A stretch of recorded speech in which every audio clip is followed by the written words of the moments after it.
Hey boys and girls, it's Miss Loftus. I hope you're doing well and I hope you're playing outside and um, just doing your schoolwork and helping mom and dad around the house. I want to read a story to you today, and I want to read to you the story of Cinderella. Cinderella is a very famous fairy tale that's been around a long time, and I'm going to read it to you from a very old book that I have. It was my book when I was a little girl. This book is falling apart. It is taped. It's called Favorite Stories. You see it? And my mom got this for me when I was a little girl, and I've read to my own children from this book, but we have to take good care. I keep it in a bag when I'm not using it because it's falling apart, but we love the stories in this book. So I'm going to read to you Cinderella. Once upon a time, there were two sisters who were as homely, that means ugly, who were as homely as they were proud and haughty. One was tall and thin, with a nose that jutted out like a parrot's beak. The other was round and shapeless as a grain bag. Her nose was a mere button in the middle of her face. They never did anything harder than primp and curl their scraggly locks. All the work of the kitchen and hearth was left to their youngest sister, as she sat in her corner by the fire. She was so often covered with ashes that they called her Cinderella. But her beauty shone beneath, her rags as light gleams under gray clouds, and her speech was clear and kindly.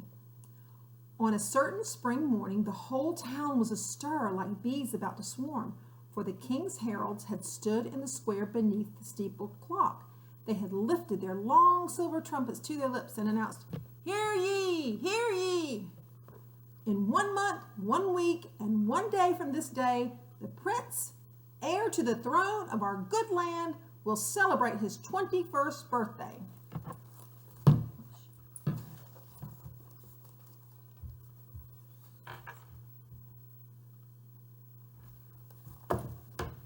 At the castle, a grand ball will be given in his honor. Such sewing and pressing and starching and washing, such cutting and fitting, such gathering and hemming, shirring, such curling of plumes, polishing of buttons, powdering of wigs, such buying of silks and velvets and laces and ribbons, such orders for jeweled swords, rings, bracelets, necklaces had never before been known in this town or any other. At last the day came. The lean sister looked leaner than ever in her pea green dress. Indeed, she looked exactly like a cucumber.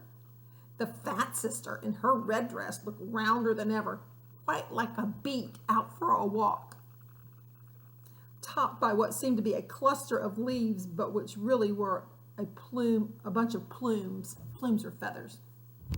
Cinderella had rushed hither and thither, buckling a shoe, pulling laces tight, patting frills, and frizzing curls.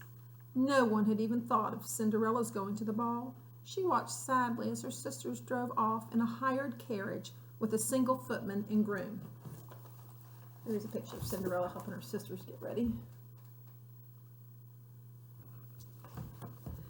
How wonderful it would be, she said, to drive through town and perhaps see the prince. "So you're wishing to go to the ball, Cinderella?" She had heard a voice. Or was it the wind? Cinderella turned. Was someone standing there, or was it a shadow?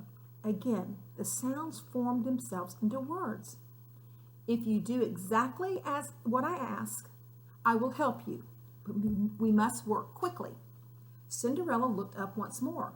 Hardly more visible than mist against the moon was a tall figure of a woman in a long cape, wearing a high pointed hat. Cinderella could see clearly the wand she held in her hand, for it cut through the dark, a single beam of light, a burning whip of brightness. "Go to the garden and pick for me the largest pumpkin you can find." How a pumpkin could help her get to the ball, Cinderella did not know, but she hastened to cut one so big she could hardly carry it. As soon as she put it on the ground, the wand made an arc through the air and touched the pumpkin once and then again twice. Before her marveling gaze, Cinderella saw it change into a coach of solid gold, which shone warmly in the starlight. "Now see what you can find in the mouse trap." When Cinderella brought the trap, There were 6 young mice, very much alive in it. One after another, each received a tap from the wand and was instantly turned into a fine, dappled, mouse-gray horse. Cinderella, see if there are any rats in the rat trap. The largest rat of all was selected because of the hair on his chin. He was changed into a fat coachman with a pointed black beard and handsomely dressed in gray velvet.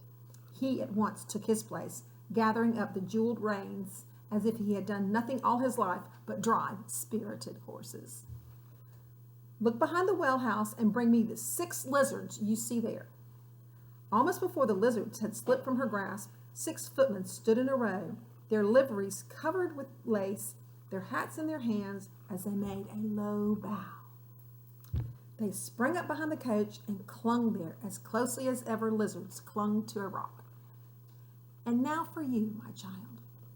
Cinderella now saw the tall figure clearly, but only for an instant. By the wise gleam in her eyes and by her strange wise smile, Cinderella knew her to be a fairy godmother. On a nearby blackberry bush was the largest cobweb ever to be strung with evening dewdrops. The fairy godmother lifted it into the air with her wand and made 3 circles over Cinderella's head, and then Cinderella found herself wearing a gown finer than silk, every strand threaded with winking jewels. On her feet were tiny glass slippers. With a touch of the wand, the godmother smoothed out Cinderella's long golden hair. Not a trace of ashes from the hearth was left. It shone like the moon newly risen. One thing you must remember, Cinderella, when the clock strikes 12, you must leave the ball.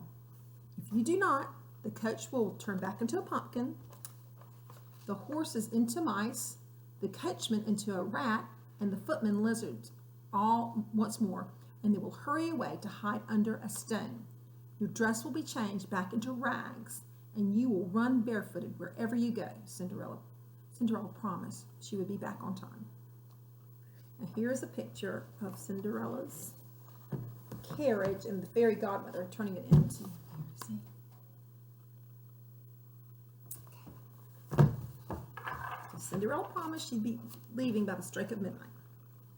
When she reached the castle, word was sent that a royal princess from an unknown kingdom was at the gate.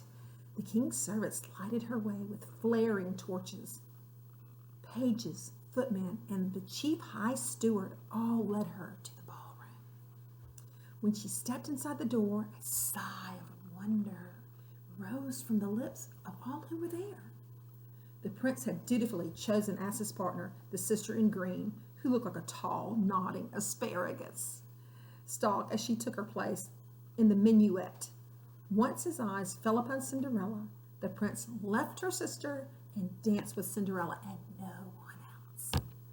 He took Cinderella on his arm to the crystal supper room, and she sat beside him. Then she heard the clock strike a quarter of the hour. With a smile and swift movement of her fan, she was gone. For the rest of the ball, the prince would dance no more, but stood looking into the empty night, wishing for Cinderella. When her sisters came home at 2 o'clock, Cinderella was sitting in her place among the ashes. The sisters were very cross indeed. "A strange princess came to the ball," they said. "She quite bewitched the prince. He did not so much as bow to anyone else the whole evening." "Was the princess very beautiful?" asked Cinderella. "Yes, more beautiful than any there, but she left in a way that was quite mysterious." "And her dress?" "It was fine enough, but among all those heavy velvets and satins, it looked a little thin, we thought." The prince was so sad because he could find no trace of the princess that the king declared a second ball, hoping that she might come to it. Here's a picture of the prince and princess dancing. See?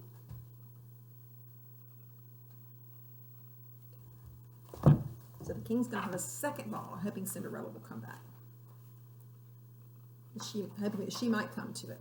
The fairy godmother returned, and Cinderella rode off in her golden coach, hearing her godmother say, "Remember, Cinderella, when the clock strikes 12." The ball was even happier than before, and again the prince never left her side. All at once Cinderella heard a deep gong sounding, bong, bong, bong. The first stroke of 12, she ran like a hare through the glittering halls. On the second stroke, her fan became a soup ladle in her hand. On the third, her hair grew gray with ashes. On the fourth, her silver girdle became an apron. On the fifth, the jewels on her dress melted away to nothing. On the sixth, her ball gown was only a torn cobweb clinging to her ragged dress. On the seventh, she lost one of her tiny glass slippers just as she started down the palace steps.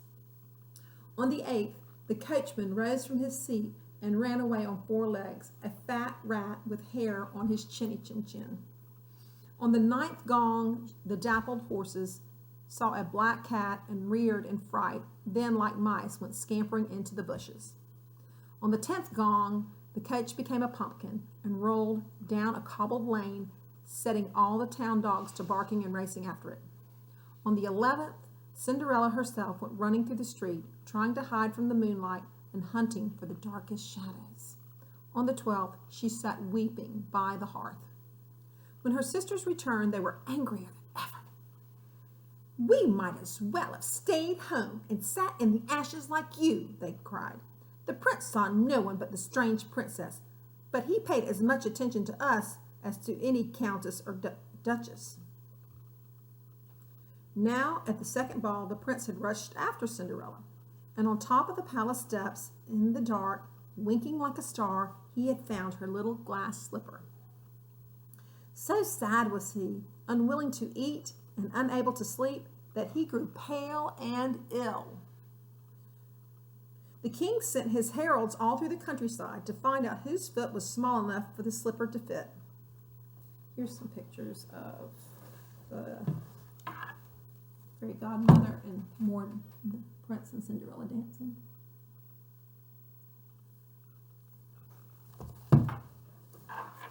At last the heralds reached Cinderella's door. The 2 sisters were eager to try on the slipper, but the thin one's foot was half again as long as the slipper, and the fat one's as twice as wide.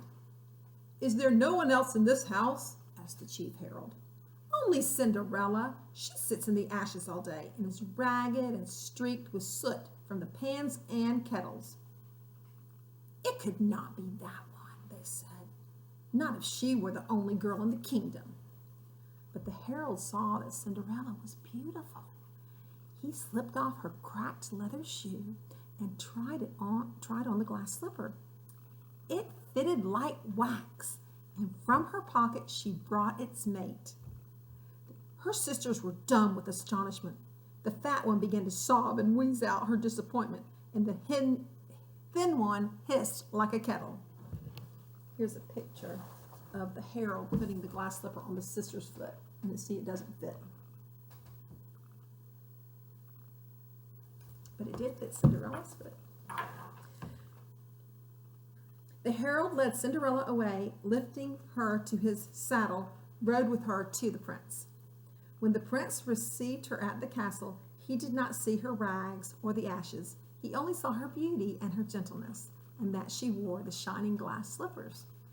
The 2 sisters followed her to the castle. Soon one became the bride of the 22nd groom, the other of the 45th butler. That was the fat one, so at least she had plenty to eat. Cinderella and the prince were married at once. He gave her a silken gown and many rich jewels, and she wore her glass slippers. When she put them on, she saw in a long, sweeping cape and wearing a high, pointed hat a figure hardly more visible than mist against the moon. But she knew her fairy godmother was near.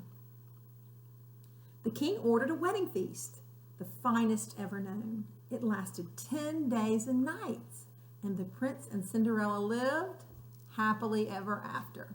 The end. Did you like that story of Cinderella?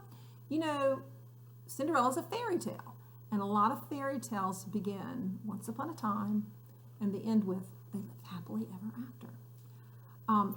So this is a great story. There's many versions of Cinderella. This is just one version. But I want to make sure that you knew that version of Cinderella because all children should know that story. So please make sure you're continuing to read. I do love you and I miss you, and I hope you're doing well. Please remember to play outside and read and help your parents. I love you. Bye.